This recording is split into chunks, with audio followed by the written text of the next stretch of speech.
Hello everyone and welcome to County Perspective. This show focuses on Frederick County government, local programs and events, and the Frederick County community. I'm your host Brandon Rosa, and thank you for joining me. Now let's start the show with the State of the County address that was held on October 25th.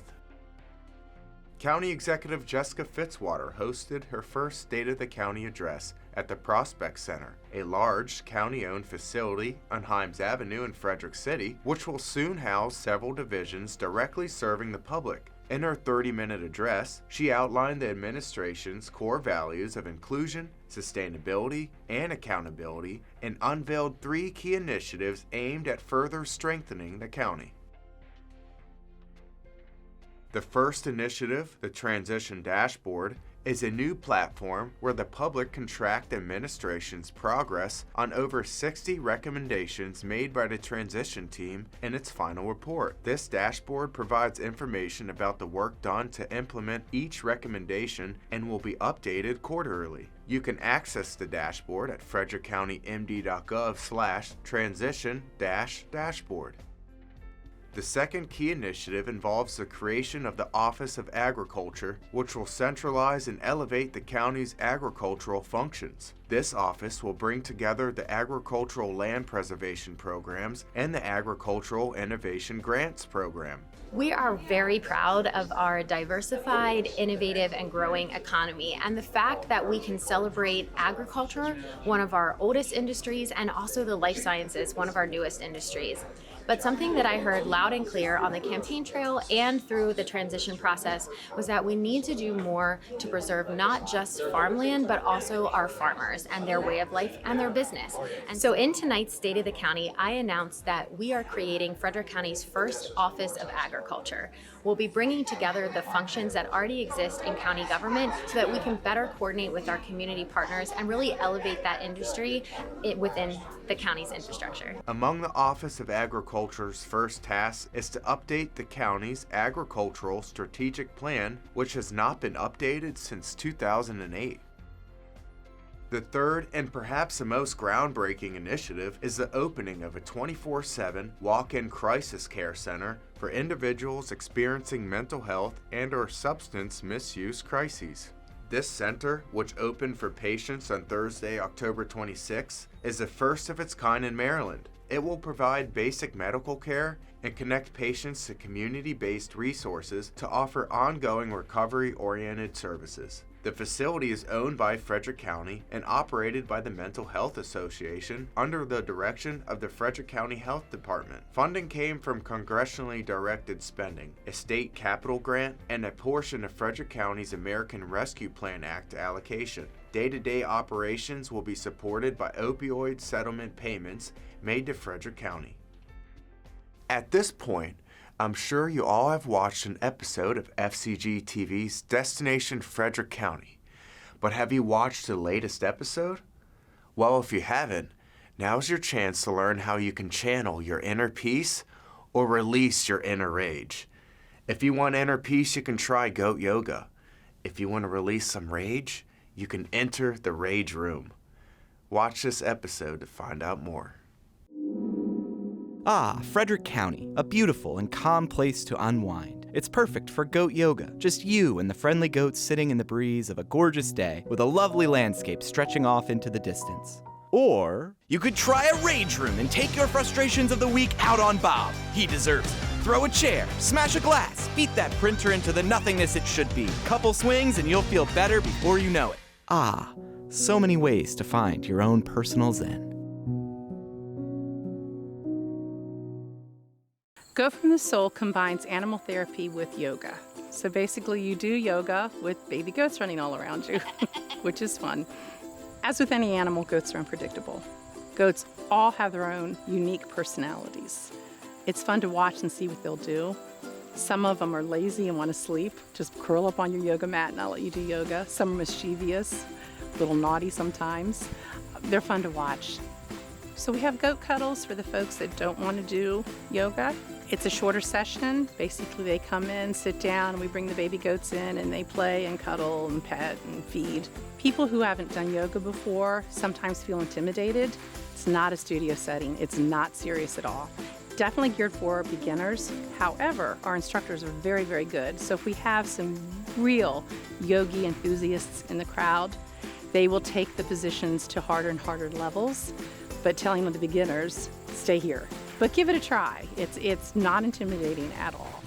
Our body has de-stressing hormones as well as endorphins. Exercise and animal therapy have both proven to release these hormones and these endorphins in your system.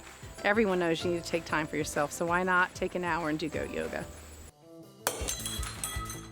Crash and Catharsis Rage Factory is Frederick's first rage room. Rage rooms are a place where you can go in and you're provided with things to break. Most of these areas allow you to throw glass, throw plates, get rid of electronics, and it's meant to be a big stress relief. I mean, how often have you been so frustrated that you just had a glass in your hand and you just wanted to throw it on the floor and couldn't have the opportunity to do it? Here we do it, and we're not mad about it. We even clean about you. Things that people can smash are, the fun items we always wanted to, which is plates, glasses. We do have monitors, printers if you want that office space moment.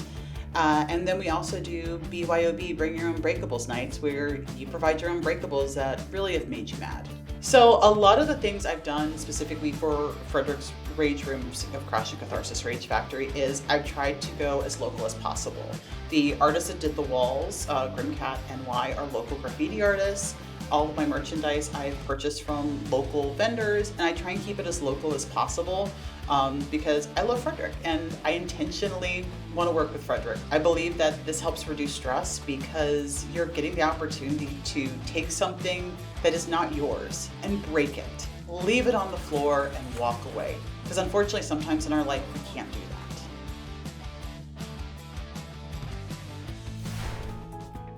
It is time in the show to take a quick break, but don't go anywhere because when we come back, we'll watch the newest episode of Farming Frederick and see who our featured pet of the week is. See you in a few minutes.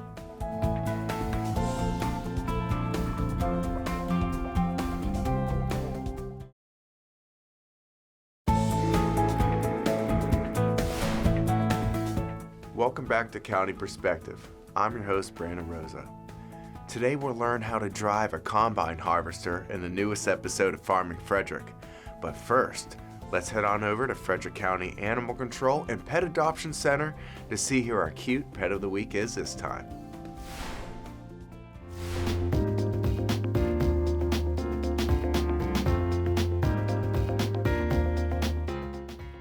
While Soleil and Luna can be a bit shy at first, this bonded pair warms up quickly and can't wait to give you all their love. They're easy to walk, no sit, and take treats gently. They love lounging in comfy dog beds and being in your space bubble. Is your home the perfect retirement home for these adorable seniors? To learn more about Soleil and Luna and our adoption process, call Frederick County Animal Control and Pet Adoption Center at 301-600-1546.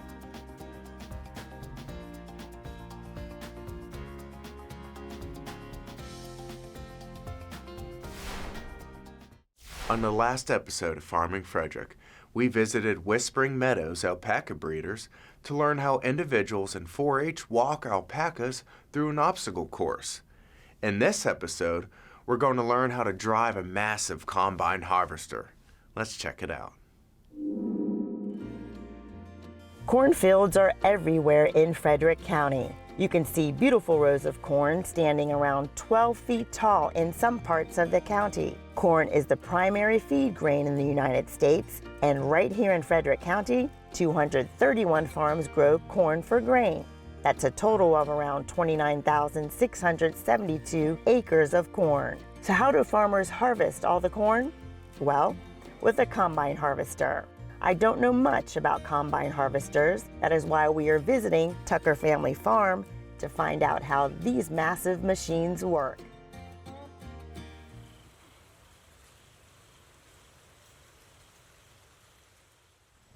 Right behind me is one of the cornfields at Tucker Family Farm off of Olive School Road in Knoxville. I'm looking for a big yellow combine harvester and owner Justin Tucker. Let's walk up the driveway and see if they're there. Hey Justin, nice to meet you. Thanks for having me on your farm today. No problem. So I've seen this massive piece of equipment on the back roads of Frederick County, and I never knew what it was. So I understand it's a combine harvester, but I don't know anything more. So tell me about it. So this is a corn head on the front of it. So when you're combining corn, we're set up on 30-inch rows, and you pick each row, and it goes in there and it has knife rolls that pull the ear off of the stalk. Then the auger takes it into the machine, and when it goes through the machine, it has some rotors in there that knock all the kernels off of the cob. Then the cob, the husk, some stalks, everything gets blown out the back, and the kernels go up an elevator into the bin to be unloaded into a truck. Wow. Okay, so how many weeks does it take to harvest corn for a year? So for what we do, normally it takes 2 to 3 weeks on corn, and we do soybeans too, and it's about another 2 to 3 weeks on soybeans. So 4 to 6 weeks total harvest per year. Okay. And then once you're finished harvesting, what do you do with the corn? Does it go in the silo or? Yeah, all these, we have some grain bins back here.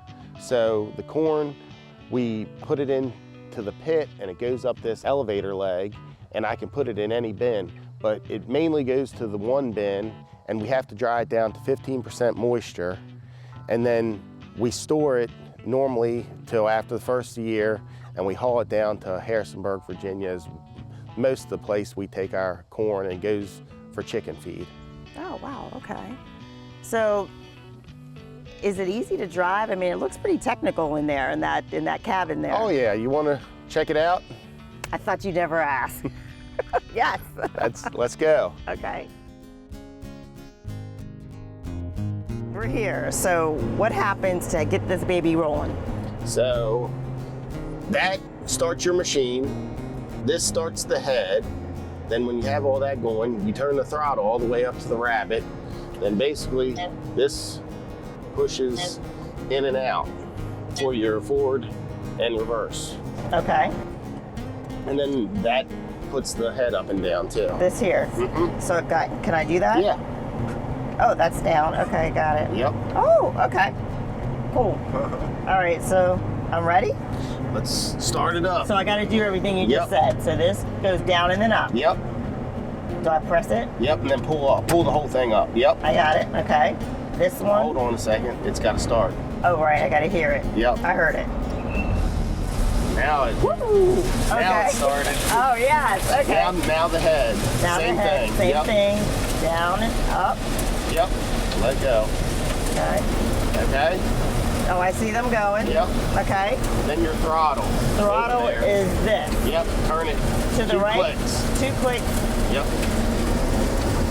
All right. Yep. Wow. This baby's got, okay, so now. Now push your handle forward. Go forward.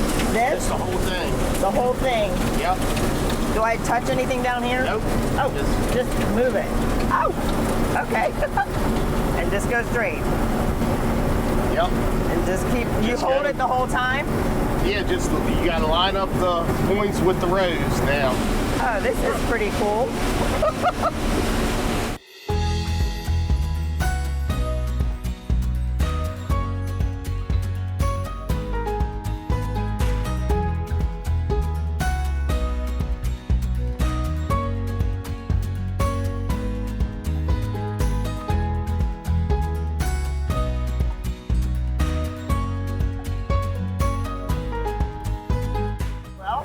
Thank you so much. This was so educational, and I really appreciate all the information. No problem. Anytime. Oh, okay. I might be back. That sounds good.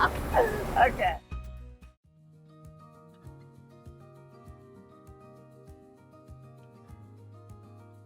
That was a blast. Now I can tell my family and friends I drove a combine harvester.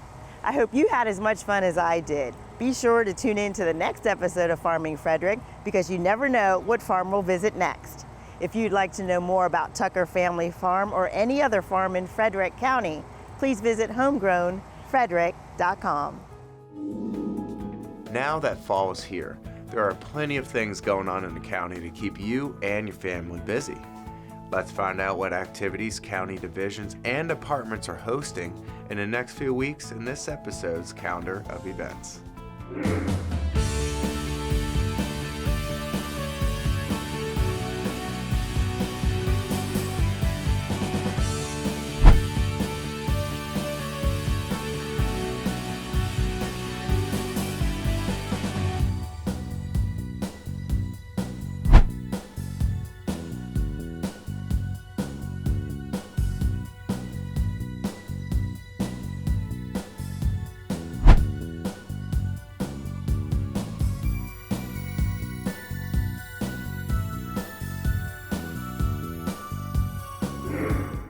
If you'd like to find out more about virtual events and programs and activities that are going on in the county, just visit frederickcountymd.gov.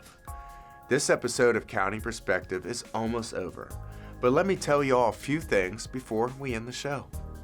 On Thursday, November 2nd, hundreds of people gathered at the JBK Auditorium at Frederick Community College for the Division of Fire and Rescue Services Recruit Class 35 graduation ceremony. Recruit Class 35 started on April 24th and ended on November 2nd. The class started with 34 recruits, and 28 of those recruits graduated, making it the largest recruit class since Recruit Class 9 that had 27 graduates. Not everyone makes the cut because the recruit class is an intense program with rigorous physical fitness training and challenging examinations that test recruits in firefighter safety and survival, EMT, working with hazardous materials, and more. Going forward into our careers, I want to remind my classmates to remember our slogan, and that this is not the end, but the beginning of a hopefully long and successful 25-year career with Frederick County Fire Rescue. I look forward to working alongside each and every one of you and wish all of you a long and successful career.